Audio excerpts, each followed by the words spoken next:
Assalamualaikum warahmatullahi wabarakatuh. Perkenalkan, nama saya Najwa Syifa Kurniawan dari kelas 10 MIPA 5 SMA Negeri 1 Karawang Barat. Di sini saya akan menjelaskan beberapa kerajaan, yaitu diantaranya ada Kerajaan Sriwijaya, Majapahit, Pajajaran, Kutai, Tarumanegara, Kalingga, Singosari, dan Mataram kuno. Selamat menonton semuanya. Yang pertama ada Kerajaan Sriwijaya yang diperkirakan berdiri pada abad ke-7, dikenal sebagai kerajaan maritim terbesar di Nusantara. Selain itu, Sriwijaya juga menguasai dua perairan laut penting dalam perdagangan Nusantara, yaitu Selat Malaka dan Selat Sunda. Kerajaan Sriwijaya didirikan oleh Raja Dapuntah Hyang Srijayanasa. Ia membangun kerajaan dari selatan Sumatera, Jambi, dan mengembangkan sayap hingga ke Semenanjung, Malaysia. Kerajaan Sriwijaya terletak di tepi Sungai Musi, Palembang. Kerajaan Sriwijaya berada di daerah lintasan pelayaran dan perdagangan antara Asia Timur dan Asia Selatan. Pendirian Sriwijaya juga merupakan bagian yang sulit dipecahkan oleh peneliti, karena dalam sumber-sumber yang ditemukan tidak ada struktur genealogis yang tersusun rapi antara Raja Sriwijaya. Prasasti Kedukan Bukit 682 Masehi menyebutkan nama Dapuntah Hyang, dan Prasasti Talang Tuwo 684 Masehi memperjelasnya menjadi Dapuntah Hyang Srijayanasa. Kedua prasasti ini adalah penjelasan tertua mengenai seseorang yang dianggap sebagai raja atau pemimpin Sriwijaya. Balaputra Dewa dianggap sebagai raja yang membawa Sriwijaya ke puncak kegemilangannya. Namun, pada dasarnya, Sriwijaya mengalami masa kekuasaan yang gemilang sampai ke generasi Sri Marawijaya. Hal ini dikarenakan raja-raja setelahnya disibukkan dengan peperangan dengan Jawa pada 922 Masehi dan 1016 Masehi. Dilanjutkan oleh Kerajaan Chola pada tahun 1017 dan 1025, serta menawan Raja Sri Sanggramwijaya. Pada masa kekuasaan Balaputra Dewa sampai dengan Sri Marawijaya, Sriwijaya menguasai Selat Malaka yang merupakan jalur utama perdagangan antara India dan Cina.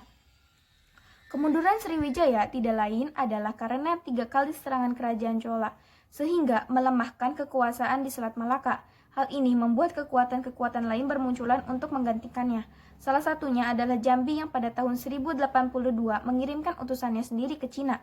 Memasuki abad ke-13, sebuah kerajaan di Sumatera kembali menguasai daerah selat, namun para ahli menyatakan bahwa itu adalah Melayu Darmasraya, yang didukung dengan adanya ekspedisi Pamalayu dari Singasari yang dicatat dalam kitab Pararaton.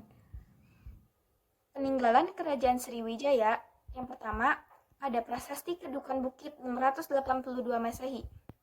Yang kedua, ada Prasasti Talang Tuwo 684 Masehi. Yang ketiga, Prasasti Ligor, Thailand pada tahun 775 Masehi.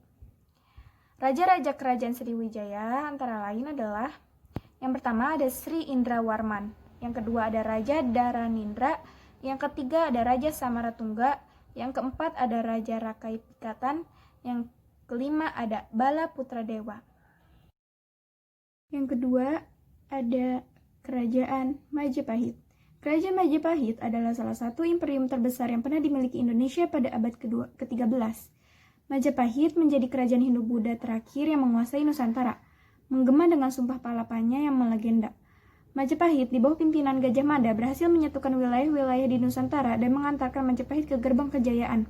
Tak kurang dari 98 kerajaan bernaung di bawah kekuasaan Majapahit, mulai dari Kerajaan Nusantara hingga mancanegara, mencapai kejayaan di era Hayam Wuruk dengan dukungan Mahapati Gajah Mada.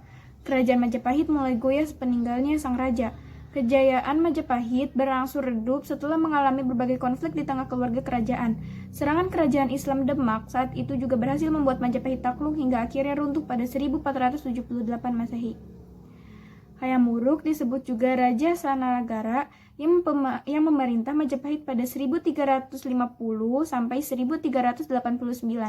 Pada puncak kejayaan dibantu oleh Mahapatinya, yakni di bawah perintah Gajah Mada pada tahun 1313 sampai tahun 1364.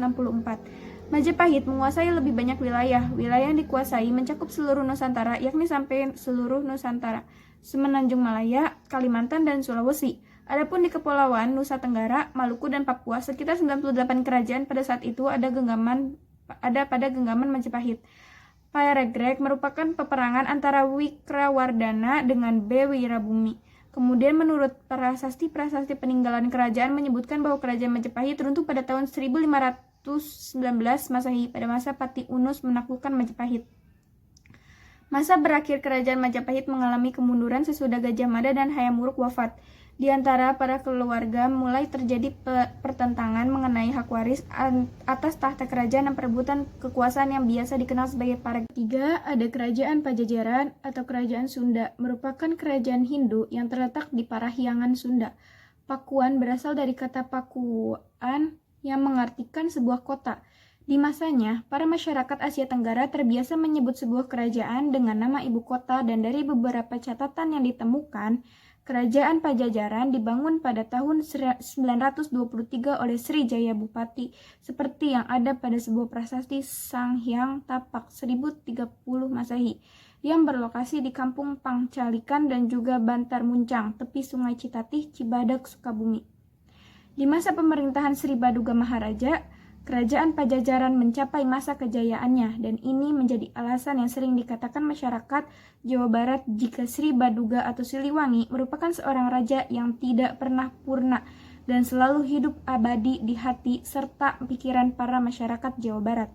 Maharaja tersebut membangun sebuah karya besar yakni Talaga dengan ukuran besar bernama Maharena Wijaya serta membuat jalan untuk menuju ke ibu kota Pakuan serta Wanagiri.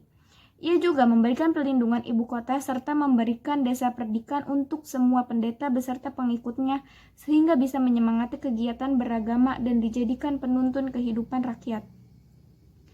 Kerajaan Pajajaran akhirnya hancur di tahun 1579 karena serangan kerajaan Sunda lain yakni Kesultanan Banten. Kerajaan Pajajaran berakhir dengan dibawanya Palangka Sriman Sriwacana dari Pakuan Pajajaran menuju Keraton Surosowan yang berada di Banten oleh pasukan Maulana Yusuf.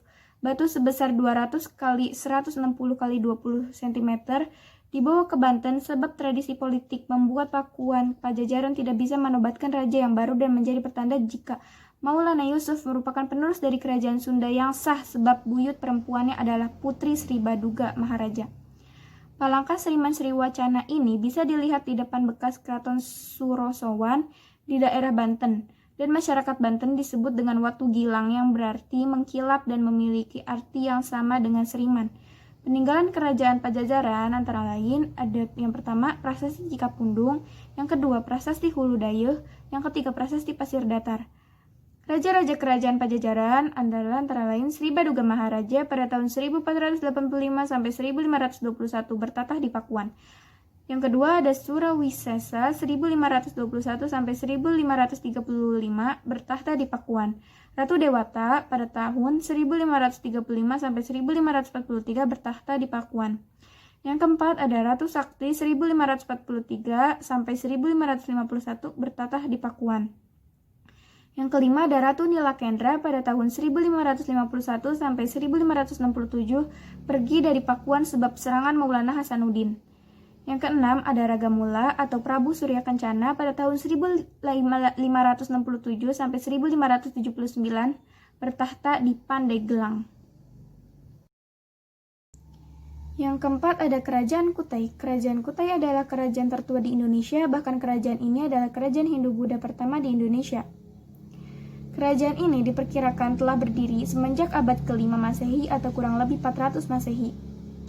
Letak Kerajaan Kutai diperkirakan berada di daerah Muarakaman di tepi Sungai Mahakam, Kalimantan Timur. Sungai tersebut adalah sungai yang cukup besar dan memiliki beberapa anak sungai.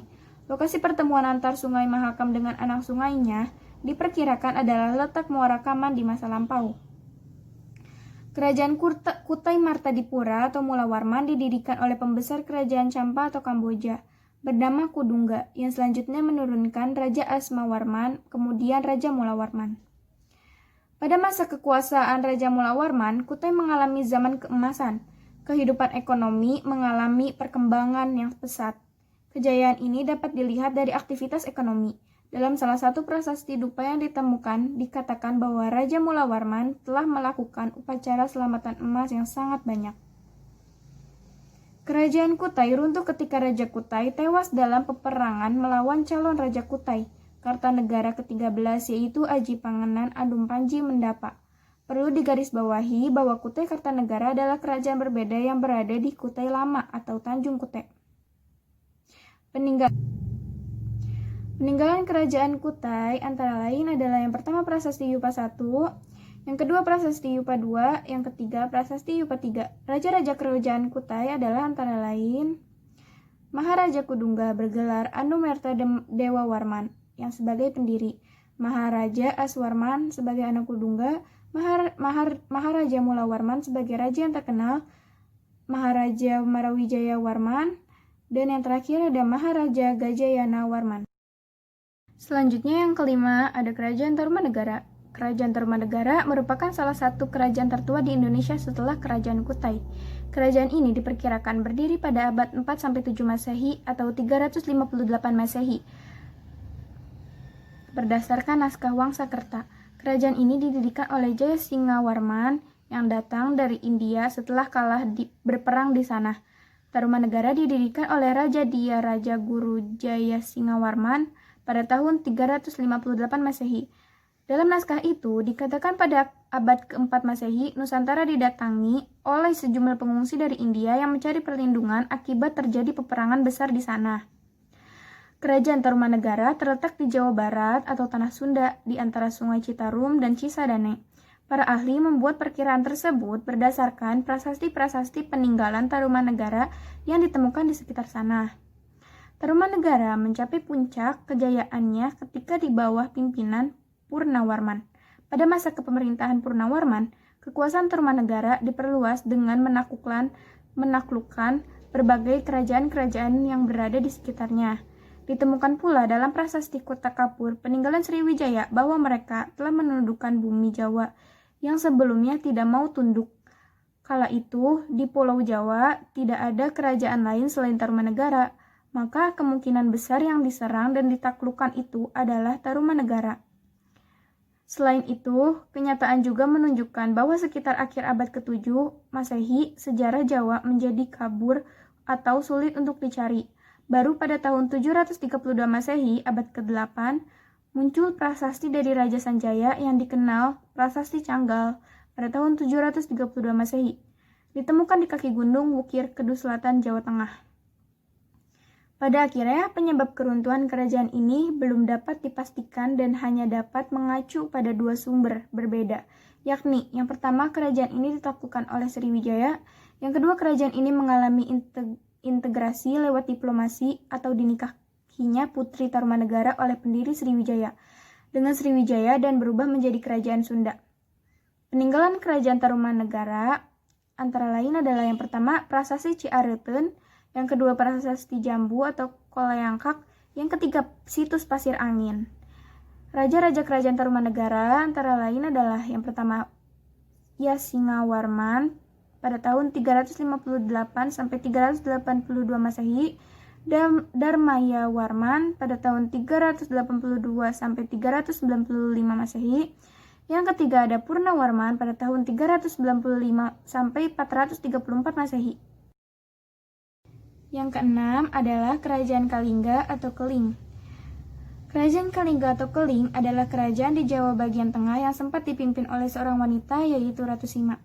Ia digambarkan sebagai pemimpin wanita yang tegas dan taat terhadap peraturan yang berlaku di kerajaan tersebut. Kerajaan ini terkadang juga disebut Kerajaan Holing.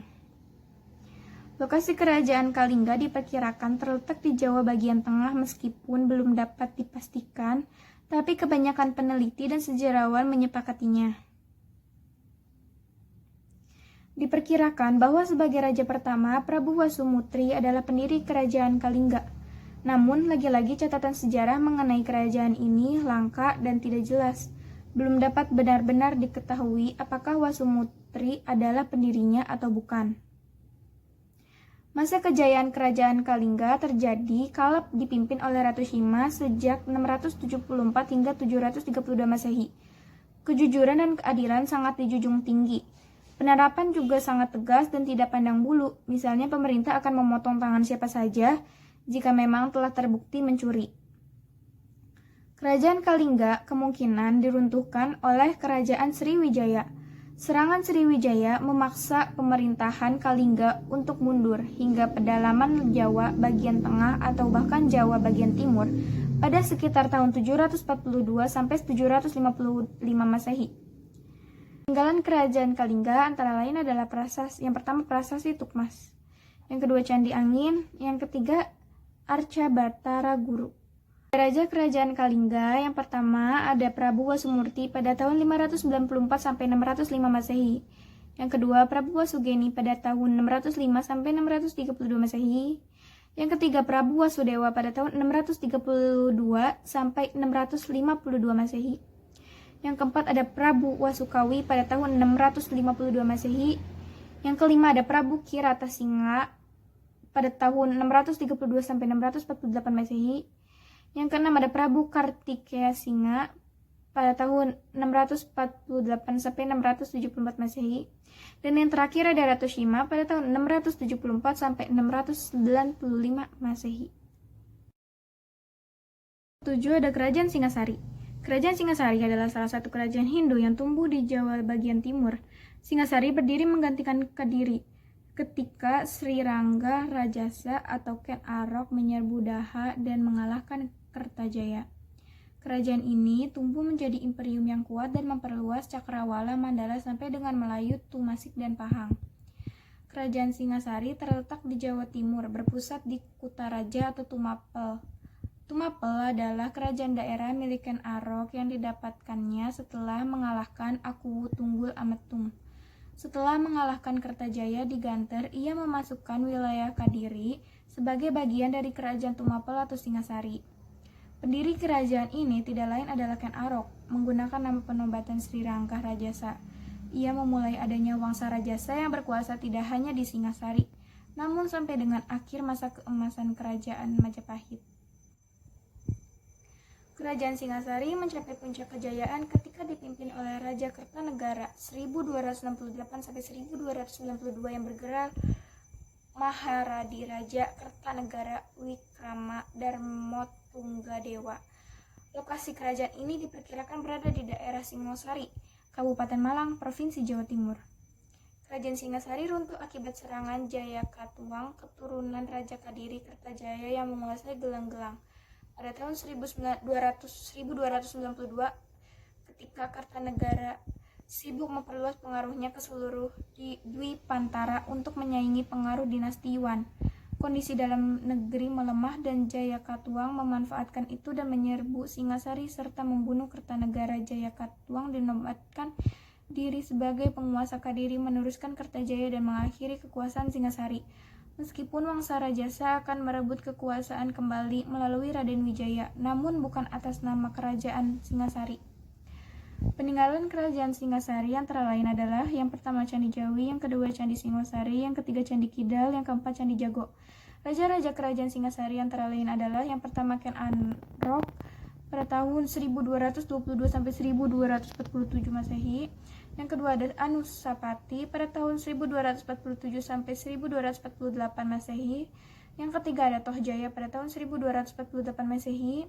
Yang keempat ada Wisnuwardana pada tahun 1248 sampai 1268 Masehi. Yang kelima ada Kertanegara pada tahun 1268 sampai 1292 Masehi.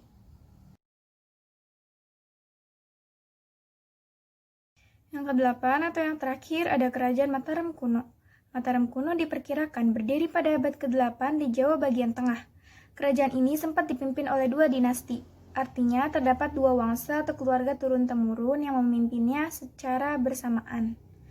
Dinasti pertama adalah dinasti Sanjaya yang beragama Hindu, sementara yang kedua adalah dinasti Shailendra yang bercorak agama Buddha. Meskipun begitu, kedua dinasti diketahui memimpin berdampingan secara damai. Strategi pemerintahan yang digunakan biasanya kedua dinasti saling mengisi kekosongan, namun terkadang juga memerintah secara bersama.